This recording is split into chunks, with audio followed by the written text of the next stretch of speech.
इस्लाम में इसरा और मिराज की कहानी बहुत इंपॉर्टेंट है। ये एक ऐसी घटना है जो हर मुसलमान के दिल के करीब है। ये कहानी है पैगंबर मोहम्मद सल्लल्लाहु अलैहि वसल्लम के अद्भुत सफर की, जिसमें उन्होंने मक्का से यरूशलेम और फिर स्वर्ग तक का सफर किया। ये सफर उस समय हुआ था जब अर्ली मुसलमान बहुत मुश्किल में थे। उनके लिए ये एक उम्मीद की किरण थी, एक डिवाइन इंटरवेंशन जो उनके ईमान को मजबूत करता था। ये हमें अल्लाह की पावर और ईमान की ताकत की याद दिलाता है। ये रात हमें बताती है कि अल्लाह की रहमत और मदद हमेशा हमारे साथ है। ये वाकया इतना इंपॉर्टेंट है कि इसका जिक्र कुरान में भी है और हदीस यानी पैगंबर के कथन में भी। इस घटना ने इस्लामिक इतिहास में एक महत्वपूर्ण स्थान बना लिया है। पूरी दुनिया के मुसलमान इस सफर को याद करते हैं। हर साल इस रात को विशेष इबादत और दुआओं के साथ मनाया जाता है। ये रात होती है सोचने और अल्लाह से जुड़ने की। ये एक मौका है अपने ईमान को मजबूत करने का और अल्लाह की रहमत को महसूस करने का। हम याद करते हैं पैगंबर के मजबूत ईमान को। उनकी इस यात्रा ने हमें सिखाया कि सच्चे ईमान और अल्लाह पर भरोसा रखने से हर मुश्किल आसान हो सकती है। ये वाकया हमें सिखाता है कि दुआ और अल्लाह से जुड़ना कितना जरूरी है। ये हमें याद दिलाता है कि अल्लाह की रहमत और मदद हमेशा हमारे साथ है, बस हमें उस पर भरोसा रखना चाहिए। इस सफर की शुरुआत हुई मक्का से, इस्लाम की सबसे पवित्र जगह काबा से। यहीं पर फरिश्ता जिब्रील या गैब्रियल पैगंबर मोहम्मद सल्लल्लाहु अलैहि वसल्लम के सामने प्रकट हुए। जरा सोचिए, पैगंबर काबा में है, पीस और रहस्य उद्घाटन की जगह पर। वो गहरी सोच में है।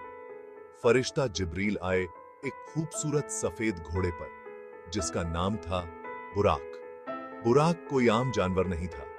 कहा जाता है कि वो नूर का बना था और पलक झपकते ही बहुत दूर तक जा सकता था। ये कोई आम सफर नहीं था। ये सफर था दुनिया से ऊपर उठकर अल्लाह तक जाने का, रूह का सफर। फरिश्ता जिब्रील पैगंबर मोहम्मद सल्लल्लाहु अलैहि वसल्लम को बुराक पर बिठाकर यरूशलेम ले गए। वहां वो मस्जिद अल अक्सा पहुंचे। इस मस्जिद को फार्देस्ट मॉस्क कहा जाता है। ये इस्लाम का तीसरा सबसे पवित्र स्थल है। सोचिए, पैगंबर का सफर इतनी तेजी से रेगिस्तान और पहाड़ पार करते हुए। ये सफर, जिसे इसरा कहा जाता है, अपने आप में एक करिश्मा था। लेकिन ये तो बस शुरुआत थी पैगंबर के असाधारण अनुभव की। मस्जिद अल अक्सा में ही पैगंबर ने दूसरे पैगंबरों को नमाज पढ़ाई। ये दिखाता है कि सभी पैगंबर एक हैं और उनका संदेश भी एक ही है, अल्लाह के आगे समर्पण। मस्जिद अल अक्सा से पैगंबर सल्लल्लाहु अलैहि वसल्लम आसमान की तरफ बढ़ने लगे। सफर का ये हिस्सा, जिसे मिराज कहा जाता है, अद्भुत चीजों से भरा है। जिब्रील के साथ पैगंबर 7 आसमानों को पार करते हुए ऊपर गए। हर आसमान पर अनोखे अजूबे और नेमतें थीं। जरा सोचिए, पैगंबर अचंभे से भरे हुए रात के आसमान में ऊपर जा रहे हैं। ये ऊपर जाना एक स्पिरिचुअल जर्नी को दर्शाता है। जमीन से ऊपर उठकर अल्लाह की मौजूदगी में जाना। हर आसमान जिसमें पैगंबर दाखिल हुए, वो अल्लाह की इन्फिनिट पावर और दया का प्रमाण था। पहला आसमान पार करने से पहले पैगंबर सल्लल्लाहु अलैहि वसल्लम का दिल साफ किया गया। यह सफाई एक महत्वपूर्ण प्रक्रिया थी जो उन्हें आगे की डिवाइन यात्रा के लिए तैयार कर रही थी। जरा सोचिए इस प्यूरिफिकेशन की इंपॉर्टेंस के बारे में। यह केवल एक साधारण प्रक्रिया नहीं थी, बल्कि एक गहरी आध्यात्मिक सफाई थी जो पैगंबर को उनके महान मिशन के लिए तैयार कर रही थी। फरिश्ते जिब्रील और मिकील, जिन्हें माइकल भी कहा जाता है, ने पैगंबर के दिल को क्लेंस्ड किया। यह सफाई एक डिवाइन इंटरवेंशन थी जो पैगंबर को उनके आने वाले डिवाइन मुलाकातों के लिए तैयार कर रही थी। यह कोई शारीरिक सफाई नहीं थी, बल्कि आध्यात्मिक सफाई थी। यह सफाई पैगंबर के दिल और आत्मा को पवित्र कर रही थी ताकि वे अल्लाह के करीब जा सकें। इससे पैगंबर उन डिवाइन मुलाकातों के लिए तैयार हुए जो उनका इंतजार कर रही थी। यह सफाई उन्हें एक नई आध्यात्मिक ऊंचाई पर ले जा रही थी।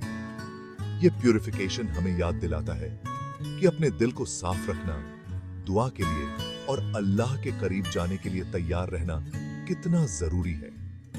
यह हमें सिखाता है कि आध्यात्मिक सफाई के बिना हम अल्लाह के करीब नहीं जा सकते। यह इस बात पर रोशनी डालता है कि अल्लाह के करीब जाने के लिए स्पिरिचुअल प्योरिटी बहुत जरूरी है। यह सफाई हमें याद दिलाती है कि हमें हमेशा अपने दिल और आत्मा को पवित्र रखना चाहिए ताकि हम अल्लाह के करीब जा सकें और उनकी रहमत पा सकें। हर आसमान में पैगंबर मोहम्मद सल्लल्लाहु अलैहि वसल्लम अलग अलग पैगंबरों से मिले। उन्होंने आदम को देखा जो इंसानों के वालिद हैं। वो ईसा मसीह से मिले। उन्होंने मूसा से बात की जिन्हें तौरात मिली थी, और वो इब्राहिम से मिले जो एकेश्वरवाद के जनक हैं। ये सबसे सम्मानित पैगंबरों का जमावड़ा था। जरा सोचिए उनकी बातचीत के बारे में, उनके मिलने के तरीके के बारे में, इन चुने हुए लोगों की एकता के बारे में। ये मुलाकातें दिखाती हैं कि अल्लाह का संदेश हमेशा से एक ही रहा है। ये इस बात पर जोर देती हैं कि सभी पैगंबरों को एक ही अल्लाह ने भेजा था। इसी अद्भुत सफर के दौरान 5 वक्त की नमाज फर्ज की गई। पहले तो 50 वक्त की नमाज फर्ज की गई थी, लेकिन अपने फॉलोअर्स पर रहम करते हुए पैगंबर मोहम्मद सल्लल्लाहु अलैहि वसल्लम ने इस फर्ज को कम करने की गुजारिश की। अल्लाह ने अपनी बेपनाह रहमत से नमाजों को 5 कर दिया। अपनी कम्युनिटी के लिए आसानी मांगने का यह काम पैगंबर की दयालुता को दिखाता है। 5 वक्त की नमाज एक तोहफा है, दिन में कई बार अल्लाह से जुड़ने का जरिया है। मिराज के दौरान पैगंबर मोहम्मद सल्लल्लाहु अलैहि वसल्लम ने अविश्वसनीय नजारे देखे। उन्होंने सिदरतुल मुंतहा को देखा, एक ऐसा जन्नती पेड़ जो 7वें आसमान के अंत को दर्शाता है, और उस सीमा को भी जिसको अल्लाह की इजाजत के बिना कोई पार नहीं कर सकता। इस पेड़ को बहुत विशाल और अत्यंत सुंदर बताया गया है।